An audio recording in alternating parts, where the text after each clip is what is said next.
Okay, I see the participants slowing down, so I'll go ahead and get started. Hi, welcome for joining, or well, welcome to our webinar, and thank you for joining us. Bear with me, it's a little late here on the East Coast.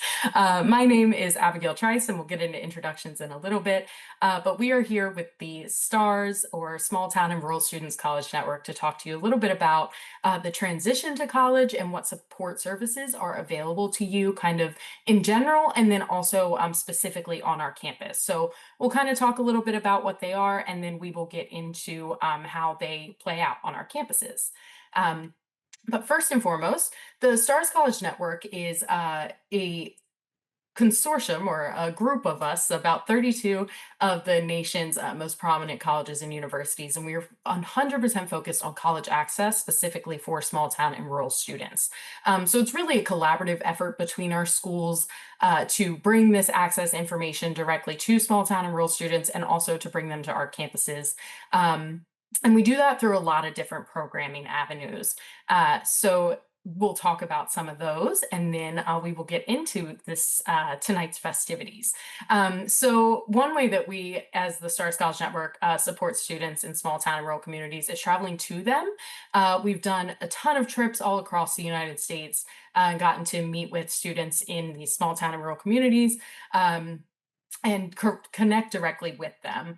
Additionally, we have programs on our campuses. So we have fly-ins, we have drive-ins, the chance to get you as a student onto our campus and really get a feel for what we're all about and what the, four-year college atmosphere is like. So we come to you, we bring you to us when at all possible, but there's a lot of ground to cover in a lot of small town and rural areas. So we also offer webinars and monthly programming so that we can kind of reach as many students as possible. And that is where you ended up tonight. So you're doing good, staying up to date with us and knowing what we've got going on and how to support you. And then finally, we have on-campus supports available. And you'll get to hear a little bit about some of those tonight, but know that there are programs and support for small town and rural students on our campuses with the Stars College Network. So without further ado, I am going to turn it over to my colleague Anthony to introduce himself. Hi, I'm so excited to present to all of y'all. My name's Anthony. I'm from Dartmouth College, and I'm an admissions officer there. I use the he, series of pronouns, and I'm super excited to be presenting with y'all tonight. Thank you, Anthony. I'll duck back in here. I'm Abigail Trice, and I'm with the University of Maryland College Park. I'm the Senior Coordinator of Admissions and Rural Recruitment, and I work very closely with our STARS College Network. So super excited to be here and chat with you guys tonight. I'm going to kick it over to Gary. Hi, good evening. Very excited to be here. My name is Gary Wrigley. I'm a Senior Assistant Director of Financial Aid at the University of Notre Dame. Thank you. And I think Brittany is next. Yes, thanks, Gary. Hi, everyone. My name is Brittany Stubblefield. I am from the University of South Carolina. I guess my official title, I am Strategic Initiatives Program Director. So nice to see everyone tonight. Wonderful. Thank you, guys. So let's get into it. What is tonight all about?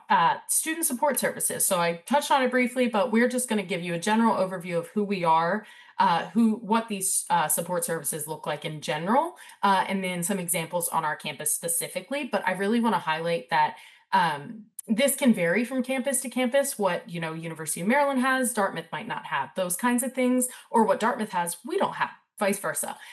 So keeping in mind that these are ideas of what to look for in a college support system. If we are one of the colleges you're very interested in, this is great for you. You'll get to hear directly what we have available, but know to do your research and definitely check on those things. The last point I want to make before we get started, we will not have time for like a Q&A at the end, so please feel free to drop your questions in the Q&A feature throughout. If you have a question for a specific school, just make sure you label that school in your question. So, you can put University of Maryland and then your question, and then we'll get that answered for you. So thank you. And I'm going to turn it over to Anthony. Thank you, Abigail. And I'm really excited to present to y'all because as a student, I graduated last year. Benefited directly from so many of these student support programs. And all of the programs that we are going to talk about today, might exist in some way, shape, or form and exists differently at each college or university. So I'll be discussing them in a broad-based view and then zooming into some of the programs specific to Dartmouth, starting with pre-college support programs and first-year transitions. So we're going to cover a couple different areas of student support. This is just generally all the services and campus resources that are meant to support students. So we're going to talk about them from each stage of the college, being in college, starting from before you actually arrive on campus and the transition to college. So pre-college support programs and first-year transitions programs are meant to help students both learn about a college and get familiar with it throughout the application process. And then the first-year transition programs are designed to help students, once they're accepted and have decided on the college you're going to go to transition into college life. That might mean learning how to learn at your specific college or university, learning all the different places there is, like doing campus tours, and of course, getting acquainted with the college and its student life by joining clubs and activities, and of course, finding the offices that are meant to support you. So on this next slide, we have a variety of pre-college support programs that you can explore once you are applying. So as you're exploring different college programs, there's various pre-college support programs that you can apply to, and they are often free to go to. So this next slide will talk all about these programs. So pre-college support programs are designed to support you through campus visits, fly-ins and drive-ins, open houses, and community-based organizations, but also with summer bridge programs. So pre-college support programs are all about helping you to both learn about a college and university and be able to see if it's a good fit for you. And on this slide, I actually have a photo from one of Dartmouth's pre-college support programs called FICEP. This is a first-year student experience program. This is a program that we are super excited about because it's designed for first-generation college students and students from underrepresented backgrounds from all over the United States and all over the world, much like y'all, to be able to experience Dartmouth before they come to campus. And so these students are all accepted to Dartmouth, but they're getting a month long of pre-orientation programs before everyone else comes on campus to support them into their transition to college. But for anyone exploring different pre-college support programs, you'll learn very quickly that different colleges offer different options from a couple days in the summer to a couple weeks. And these fly-in programs are designed to help you get to understand the college. They'll also provide you support with getting to know the college better. And then they'll also provide different support to connect you with different organizations to help you through your application process. Dartmouth, we have programs including Dartmouth Bound and IFI, our Indigenous Fly-In program, which both take place in the summer and are meant to help you understand a little bit about the college application process. In this next slide, we'll talk a little bit more about first-year transition programs. So once you're actually admitted and then actually about to transition into college, there are a couple different programs that are designed to help you get acquainted with the school and then also prepare you to launch to success. This includes your orientation programs and pre-orientation programs, and then different academic advising. So at least the way we do it at Dartmouth is that we have several different early arrival programs for folks who are arriving before they come to orientation. And they'll have the chance to meet with folks from either the International Student Program or from our Office of Pluralism and Leadership, or get extra support through FICEP, that program I mentioned, or be able to, if they are an athlete, get support with their team or their coach to be able to help their transition. And then all students are welcome at the new student orientation, and they're required to be there because there's a big first meeting of the class where everyone gets to see the whole class all at once. There's a big address from the president and the deans, and you get acclimated to Dartmouth. You get to sing the alma mater, and then you get to know a little bit more about the school. And then throughout orientation, you're getting support about learning about the college. You're doing campus tours to familiarize yourself to the places you'll be spending a lot of time in. And then finally, you'll also have the chance to get to meet your peers, but also get to identify key supporters and allies to help you through your transition. I want to just emphasize two signature programs that Dartmouth does for first year transitions. And this next slide discusses the first one I wanted to highlight, which is the Summer Adventures in STEM.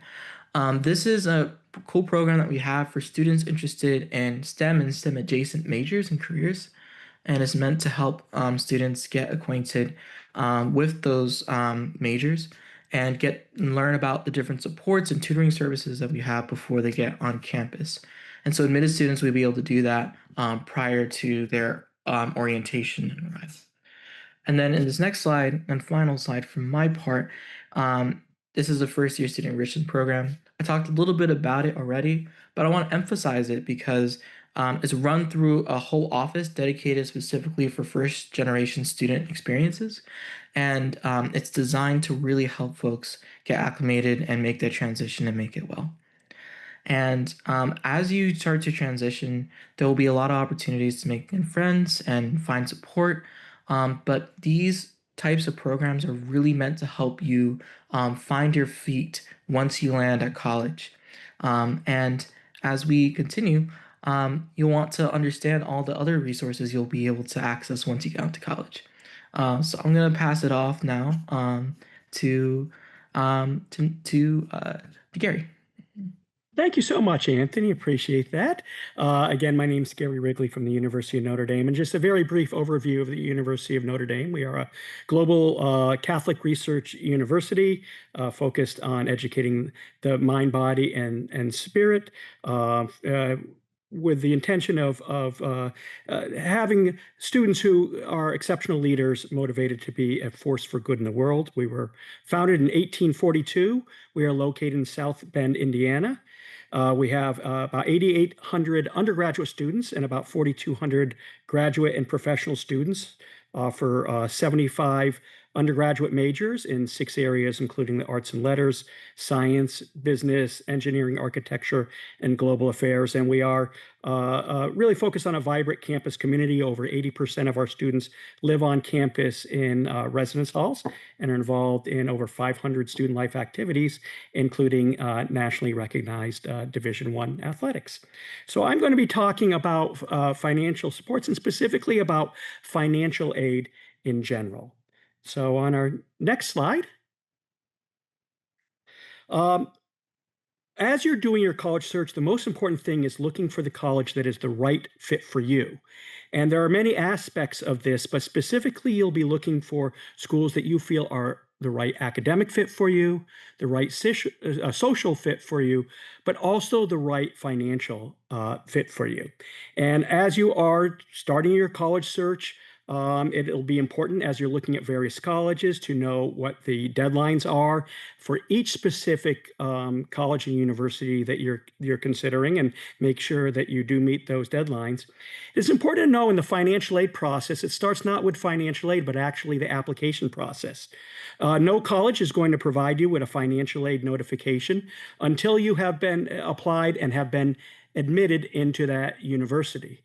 But as you do your search, it's very important not to eliminate schools based on what you see as their costs before exploring your options. Oftentimes, those who work in our field will use the term sticker price, because ultimately you do not know what an individual school will cost you until you let the financial aid process play out. And it is important to complete all the required financial aid forms as part of the process. And we'll talk about one in particular, and even some additional ones that some schools use. So on to the next slide. When we look at financial aid, there are two basic types of financial aid. There is financial aid that is based on financial need, and there's also financial aid that is not based on financial need. When we look at need-based financial aid, That is going to be determined through the application process of completing financial aid applications, specifically the FAFSA as part of the process, and a formula that is evaluating your individual family's situation. However, there are other sources of financial aid as well that are not based on financial need. Sometimes we will hear the term merit aid. And what this means is this might be financial aid that is based on what you as an individual student bring to that university. And that can be things like outstanding academics, or talent in a certain area like music or art or drama. I think we're all familiar with the concept of athletic scholarships, but there are also merit scholarships that are based on leadership, community service, things that you've done, involvement in your school, and so on. So there's both financial aid that is based on financial need, but there are also non-need-based forms of financial aid. When we look at types of financial aid, the two basic categories are what are known as gift assistance and self-help assistance. Gift assistance is the best type of financial aid because that is money that you do not have to pay back. It comes directly off your costs. And the two basic categories of this are scholarships and grants. Now, these both work the same way in that they're gift assistance. So again, they come off your costs, but oftentimes they're for two different things. At most universities, not all universities, when you hear the term scholarship, usually that is a non-need-based form of financial aid, like the type that we just talked about, merit scholarships. When you hear the term grant, again, it works the exact same way, but it's usually based on financial need. And that grant may come from the federal government. Perhaps you're familiar with Pell Grant, or the federal government has another grant called the SEO grant. States oftentimes offer need-based grants that can be used at institutions in their state, and universities will have their own need-based grants as well. Self-help is a way for students and parents to contribute to the cost of the student's education in a manner in which they are able. And specifically for students, that is going to include the offer of student loans and also campus employment. So simply by completing the FAFSA, any student admitted to a university is allowed to borrow what's known as a federal direct loan. And the nice thing about this is you do not begin repaying this loan until after you graduate from college.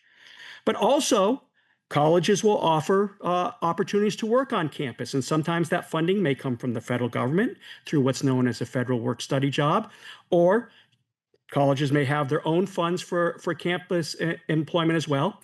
Unlike scholarships and grants or even loans, which those funds are applied directly to your bill, typically work is paid directly to the student based on how many hours a week you work and what the hourly rate is.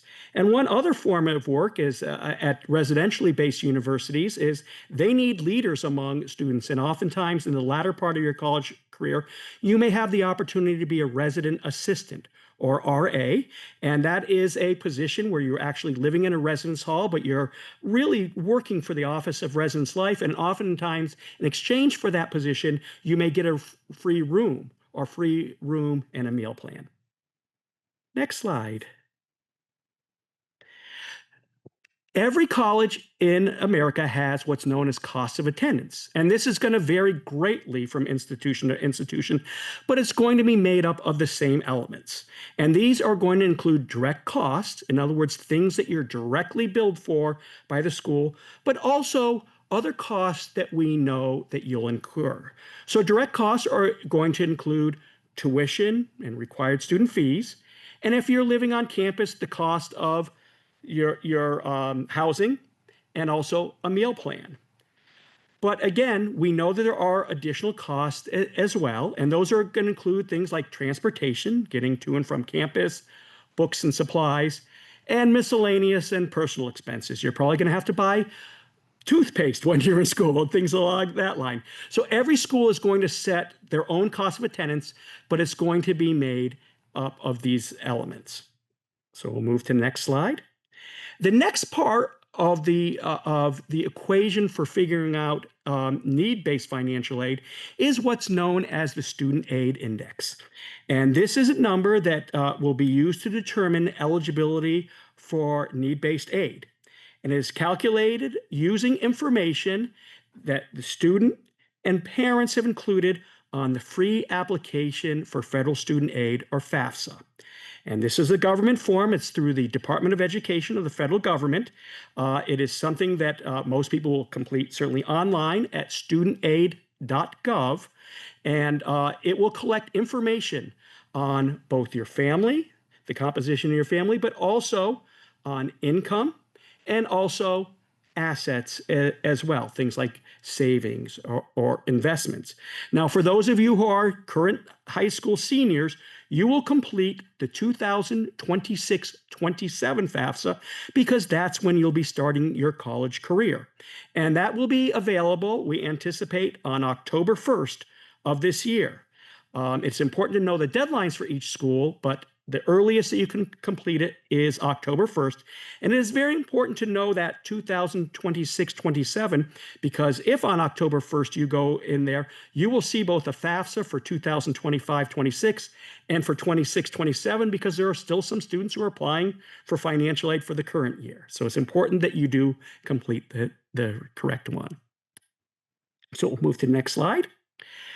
Sometimes you would like to have an idea as you're doing your search, and particularly for any students that might be underclassmen, of what they might be able to expect as far as a potential outcome for their financial aid. The federal government on that Student Aid Gov website does actually have a federal financial aid estimator as well. But also each college, it is actually federal law, must have their own early estimator as well, set along all the policies of that school. And you must be able to find it actually within 2 clicks from the main financial aid page as well. We always say that this is a tool. It's not necessarily an answer. It's only going to be as accurate as the information that you put in. But if you do put in accurate information, oftentimes that can also give you an idea of what your potential financial aid might be at a particular institution. And we'll move to one next screen. So here are some important websites that are important to think about. Studentaid.gov, that is a very important one. Again, that is the federal website. That is where the FAFSA is housed as well. We had talked about scholarships and talked about scholarships from institution. We talked about need-based grants that might come from government or institutional sources. But there's also private scholarships that are available as well. We always say when you start looking for private scholarships, so these would be scholarships from private institutions like philanthropic organizations or your place of worship or things along that line, always start locally. And the best place to start is going to be in your school guidance office and see what might be available. But there's also wider areas that you can look as well. We always say if you're ever approached by an organization that says, if you pay us money, we will find you financial aid, do not walk away from that, run, because that's a scam. There are enough free places to find opportunities for outside scholarships that you do not have to pay. One of which is the College Big Future College Board website. The web address is on there. Fastweb.com and scholarshops.com, all very reputable. Some of you students, maybe you have a parent who served in the military and could potentially have benefits that can be used for education through the VA. There's the website as well. And a good general overview of the financial aid process and guidance can be found at the collegewell.com website. So next slide. When we look specifically at Notre Dame, there are some very important parts of this financial picture that are supportive of our students to make it accessible and affordable for all families, regardless of their financial situation. It starts with need-blind admissions. When we are reading, our admissions office is reading your application, your ability to pay has nothing to do with whether or not you will be admitted in the University of Notre Dame. It is what you bring as an individual student. When a student is admitted, and they apply for financial aid, if they demonstrate financial need, and remember, we talked about cost of attendance, and then the student aid index. If your student aid index is lower than our cost of attendance, that is your financial need, and we meet 100% of that. So let's suppose a family completed the financial aid form and they demonstrated $60,000 worth of financial need. What we would first do is offer them a job on campus that we assign a value of $3,000 for the year. And that remaining need, that additional $57,000, would be gift assistance, need-based scholarship assistance. We do not, although students can use loan as a resource, we do not use loan to meet demonstrated need. And over 70% of all undergraduates receive financial aid at Notre Dame. And of those who get need-based scholarships, the average need-based scholarship is in excess of $50,000. So one final thing, when it comes to one special thing that is support beyond this at Notre Dame, is that we do have an Office of Enrichment, which is part of our Transformational Leaders program, which is a portfolio of support services for Notre Dame students to make sure that they have a full experience academically, physically, mentally, financially, and spiritually. It offers support for families who may be from limited income or first generation, support in areas like move-in expenses for first-year students, assistance with parents or guardians traveling to campus with them for their first year, potential for a laptop, the payment of club fees or registration for seminars, or even a class ring, or emergently medical expenses, and even campus events, including season football tickets.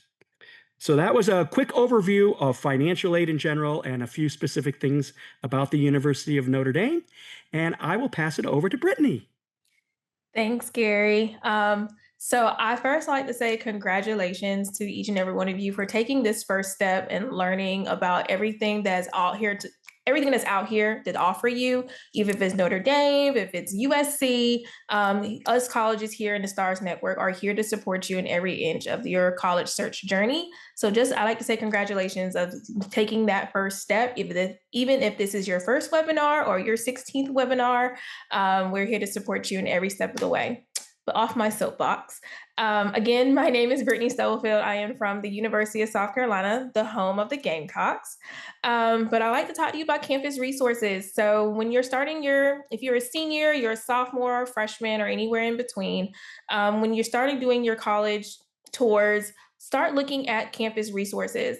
So we talked a little bit earlier in our presentation with Anthony, talk about first year support services, but we also want to maintain that you guys are going to be sophomores, juniors, and seniors eventually, and times roll on, and there's still going to be supportive services for you all on campus, whether it's any four-year institution, two-year, or community college, okay?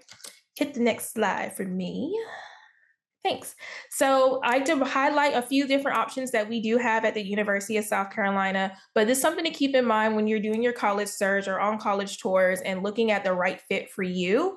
Of course, everyone has a great campus life. So to highlight some things about USC, we have over 650 different student organizations, and that's a good way for students to find a sense of community, find certain interests that they like. We have women in STEM. We also have a rural initiative in healthcare that's also student run at our institution. And so if that's something that piques your interest, start asking questions to colleges that you are interested in, like, hey, what are your student orgs like? Where can I see them? How can I get involved? Can I be involved my first year? So those are different ways that you can tap in to find your community. As well, you have athletics, you have the fun parts about the institutions that you, if you choose and go into an SEC or ACC football or basketball place, it's totally up to you, but that's also a great way to gain friendship and camaraderie against school spirit. Another good question to ask when you're on your campus search is, what's your study abroad like? Do your students going to study abroad? Is it something that's good, like something that's easy for students to do. So that's also something to ask questions of. At USC, we have over 350 different study abroad options. I just met with one of my previous students earlier today, and he's going to Italy next semester, and he's very excited. So it's just different ways and making sure that it's not a barrier for students to go if you're interested in going abroad yourself. Next slide for me. Speaking of student success, we want to maintain this is a return on your investment. So you want to make sure that you are getting the most out of your college experience and you have those resources every step of the way. So some of these colleges that you may be interested in is like our first year advising center. So at USC, we have a holistic advising center. So everywhere you have the same advisor from your freshman year all the way up into your senior year. So that helps gain rapport. Your advisor really knows you on a personal basis. So that's a question if that's something that piques your interest, because I'm pretty sure some of you probably had the same guidance counselor all throughout high school, and you know that's the person that you can go to and ask your questions, and they know what you like and what you expect out of your experience in high school. So the same thing goes for college. We also have a good tutoring success consultation. So college is hard. It's not going to be just fun and easy going the whole way through. So you want to make sure that institutions that you're looking at offer tutoring services. And if not, how can you tap into that to make sure that you get extra supplemental help, whether that's SI, supplemental instruction, where the TA speaks to your class about what the professor, went over that day. If it's group tutoring session, if it's peer tutoring, however that looks like, to make sure that meets your needs. We also have career counseling. And so that's another piece where a lot of institutions offer as well. I graduated with a psychology degree, and you would never have told me at the age of 22 that I would be in higher ed with my degree. But here I am with the benefit of my career counseling place that actually showed me that education is a possibility for me, even with my degree. Another big piece is the Office of Pre-Professional Advising. And so some other institutions may have something similar, call it different, but at USC, that's our name. But it's another advisor that will help students that want to go to pre-law, pre-med, pre-dental, pre-vet, and making sure that you get those prereqs.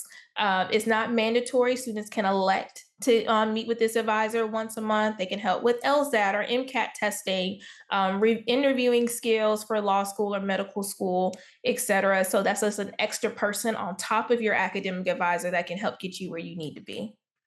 Next slide, please. And then we have beyond the classroom. And so you want to get that real world experience. And so you will want to ask some of these questions. What are your internship opportunities like? Can I start getting internships as a freshman? Is there a database for this or I can tap into once I'm a student here on campus? Because employers want to see that real work experience, not just what you've done in the classroom, but what you have done outside of the classroom as well. We also touched on studying abroad. Employers really like that as a worldview holistically.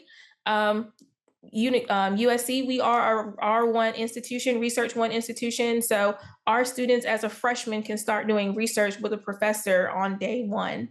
And so if that's something that piques your interest in research where you want to be, you can definitely do that. And you do not have to be a STEM major to be a part of research. So I had a student last semester was a music major, and they really wanted to get back into research. And then they found a professor that was doing some type of study with music.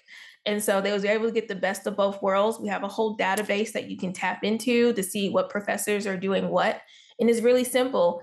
Hey, Dr. Anthony, my name is Brittany. I would like to, I see your research study and I'd like to see how I can join.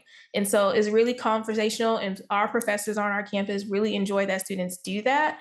And so it's an easy plug-in and get you started right here on campus as a freshman. As well, we have leadership opportunities. And so that may be if you're interested in student government, you're interested in leading some of these student organizations. There's different ways to gain leadership skills if that's being in a university ambassador. So that's another question on your checklist that you should want to ask your institutions. What does leadership look like on your campus? Is there a way for students to tap into leadership in various forms in different ways? We also, at our institution, we give back. We have big Saturdays. the big event. So it's like our service Saturdays that happen at least about 4 times a semester, where students can sign up to do volunteering experiences. Right in my office, we have a volunteer service called MOST, Mentorship and Outreach Support Team. So they help me recruit students just like you when you come to campus. And so that's also a way for service learning as well. Next slide. Another big thing, and we love to support our students from all different types of backgrounds and walks of life. And so our institution, we offer, we have a first gen center on top of TRIO, which is TRIO that most institutions have, but our first gen center is open for everyone. And so with this first gen center, we have a living and learning community where you can live with other students that also identify as first gen. To circle back, first gen is one or two, your parent or legal guardian did not receive a bachelor's degree. And so if you have a sister or a brother already in college, you are still considered a first gen student as long as your parent did not obtain a 4-year degree. And so we have those support where I'm also a first gen mentor. So I have 2 mentees I'm excited to meet tomorrow. I'm a busy gal, I see. I get to meet tomorrow. And so with that, I get to walk with them all throughout their 4 years as a supportive network for them, seeing anything that they need. But the First Gen Center, they put on events, making sure that students feel connected, that you're not lost in the sauce, as well like Notre Dame is a big university, USC is a big university, but having these small communities can make it start feeling like home. Next slide. I think that's you, Abigail. Alrighty, thank you, Brittany. So hi, I am excited to chat with you guys about continued support. And so when you're thinking continued support, what is that? What does it look like? I know this can be a little bit far away, especially because we're in a webinar talking about transitioning to your first year of college, and then what, how you find support after that and utilize your resources. But obviously, everyone is going to college to eventually graduate and get a job in the field that they would like to work in. So you want to make sure that your college or university has supports in place that you can utilize both while you're a current student and once you've graduated to help you get to where you want to be. So like everyone else has touched on, I am going to be very specifically talking about University of Maryland here, but just know that a lot of these supports you can kind of find a similar form at many schools or something, looking to achieve the same goal. So there's definitely some flexibility. But for context on who we are the University of Maryland College Park, or affectionately Maryland. You might hear me refer to ourselves. We are a 4-year public institution located in College Park, Maryland, in Prince George's County, Maryland, just about 9-10 miles outside of Washington, D.C. We are the state flagship institution. We offer over 100 majors and have over 800 student clubs and organizations. So definitely lots to do on our campus. And we have about 31,000 undergraduate students. So we're definitely a large 4-year public school. So some of these supports will look similarly at other schools that mirror us in size. They might look similarly at smaller schools as well. And then some of them will look very different based on the environment that you end up in. But going into supports that we have built for our students. So the UMD Career Center is a huge helpful hub on our campus to help our students with career exploration and preparation. So students utilize the Career Center while they're with us to find internship and research opportunities, networking, and set themselves up for jobs post-graduation. But additionally, you can see some of the different services that the Career Center offers current students here on this slide, and that they will take advantage of during their time with us. Once you move on to graduation and you are now an alum of the University of Maryland, the support doesn't stop there. And that is a big key theme that I would want you guys to think about here. How is my university or college going to support me after I graduate? In what ways can they ensure that I am going to be successful and work in the field that I would like to, and or something close to it, and be happy and all of those good things you go and get your degree for. So we have the job board available with postings for our alums to check out. and then a lot of preparation types of support services. So whether it be meeting with a career coach, attending a career boot camp, or searching through our career guides that kind of act as a roadmap to different fields and positions that other TERP alumni have gone on to do. That's very helpful as students navigate not only choosing a job, but navigating changing jobs once they are in their field. Um, I will stop here or pause here and say that it's good to note that the UMD Career Center will work with you at any point after graduation. So while some of these services might be super, super helpful post grad, very new into the working world, they are still there for you later in life, and you can come back and utilize them. I am an alum of the University of Maryland myself, and I could go to the Career Center to get help. I love my job very much, and I love being here chatting with you guys. But if I felt the need to pivot, I know that I have that support there. And that is something that I really valued in my education. So I think keeping in mind, like being able to go back and utilize those resources is important as well. And most colleges will support you like that. So some other different options you see here: online learning. We have classes, courses that alumni can take to kind of engage with the career process wherever they are. Connect to our faculty. So we are a big institution. Like Brittany said, with University of South Carolina, we are a Research One or R1 institution. So we have a ton of faculty members that are doing research every day, and students getting involved as early as freshman year. So that is something that doesn't stop once graduation has happened and you are working, moving into the working world, or whatever it is that you do post grad. And then networking and volunteer opportunities. I really like to say these go hand in hand because you're always networking, you're always meeting people and learning about new opportunities that could be out there. But there are distinct opportunities for both. So getting to know other TERP alumni that have worked in different fields, and then also the opportunity to give back to the community and connect with people that way as well. So definitely a few different services that the Career Center offers. I'd like to touch on our pre-professional advising. You can see the programs that we offer here. Specifically, I'd like to touch on these because most of these programs will work with you again after you have graduated, and then before, all the way up until you attend the professional school of your choice. So, if you are pursuing the pre-med pathway and you're thinking of taking a gap year to gain clinical experience, or maybe scribe, or you're going on a trip somewhere to do work, like anything like that, you can utilize them after that gap year or whatever, pathway you are taking to that professional school. So definitely something to keep in mind as you're looking at colleges and universities that might be a good fit for you. What is next after your 4 years there? Does it look like more school, and how are you supported in getting there?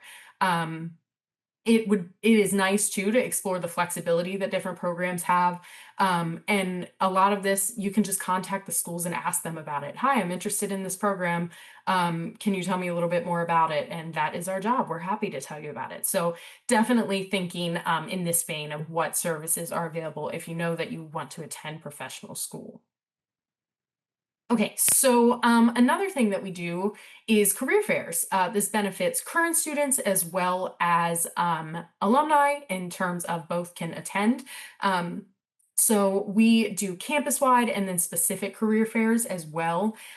So we see both types on our campus, and then both you can see more specific opportunities at the departmental campus fairs. So overall, we typically see over 300 employers from all different types of fields out there at our career fairs, and they're hugely, hugely helpful to students. So this is something that most colleges and universities are going to be putting on for you, and something that you as a student are going to want to take advantage of. Even it's never too early. You can go as a freshman and maybe you get connected to an internship opportunity, or you meet someone and then they help connect you later on down the line. So I definitely highly recommend attending these throughout your time in college, not just pushing it toward the end when you know you need to get a job and the clock's kind of ticking. There's definitely tons of opportunities that you can find along the way at any college or university you decide to attend. So yeah, these are experiences that we offer, and then we have ways that we help students prepare for them. So the same services that alumni can utilize that I talked about a little bit earlier, current students can utilize to kind of prepare and be set for these conversations and these connections that they'll be making.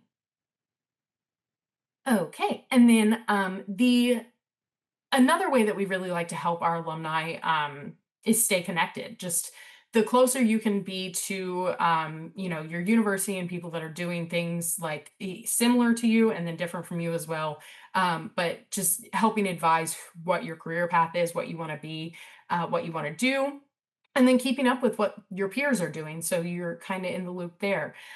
We break these down a few different ways. So we have over 400,000 alumni across the US and internationally.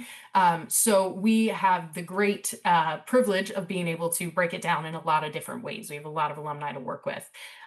Regional, based on where you live, that can connect alum. I know that was one of my favorite things post grad, when I could kind of go to events and meet people that had been Terps at the same time as me, or maybe a different time. And I had no idea they even existed when we were on campus together, because it's a big school. So getting to connect with people that way, we have those regional groups. We also have groups based on, or networks based on, specific interests. So maybe it was the academic school or college that you attended, like maybe you were in our business school and then you were, in that alumni group. Affinity and special interest groups as well, to connect people. We also have things based on industry, so whatever field you're working in. The Terp Entrepreneur Network, so you can connect with other like-minded Terps trying to launch businesses and new things like that, and really thinking with the entrepreneurial mindset. So lots of ideas, networking, ability to bounce off of each other there. And then we have the virtual book club. This one's one of my favorites. I think it's really fun. It's a cool way to stay connected. Not, super intimidating, I'd say, as some of the networking can get to be. It can be like, oh, I have to go out there and I have to put my best foot forward, and I have to know what I want to do, and all of that. But you can stay connected kind of in a more low stakes way as well through the virtual book club, and just kind of still experience that community as you transition to life away from your college or campus environment. And then current student engagement is something that our alumni do very well, in terms of connecting with current students and offering them opportunities, networking, things like that. So the bond between alumni of the university and current students is really important, because current students ideally become alumni one day, and we want to, keep that bond strong, keep that community strong, and make sure that, we are giving to our Terps and they are giving back as they so generously love to do for us. So definitely a lot of different ways that we connect our alumni, some overlapping, and something to think about as you're exploring colleges and universities. What does their alumni support look like? How does that impact you as a current student? And what opportunities will that afford you? Alrighty. So, with that being said, I want to thank everyone for being here tonight. I hope you got to learn some great information about each of our universities, and then the broader categories we talked about at whole. So, most of you have probably figured out where the Stars College Network website is, considering you were able to sign up for this event and attend tonight. But this is just a plug to explore the website, check it out, see what kind of programs we're offering, including the fly-ins, the drive-ins, your chance to get to our campuses, anything along those lines that you might be interested in. The things we talked about tonight, including financial aid, that is all there as well. So you can utilize some of our resources for kind of planning that part of your journey, whether it be the application process, financial aid, the whole nine yards. So this is also a great way to keep up with us, to know where we're heading to. So that is something I like to promote. So all of that to say, thank you guys so much for attending, and I hope you have a great night.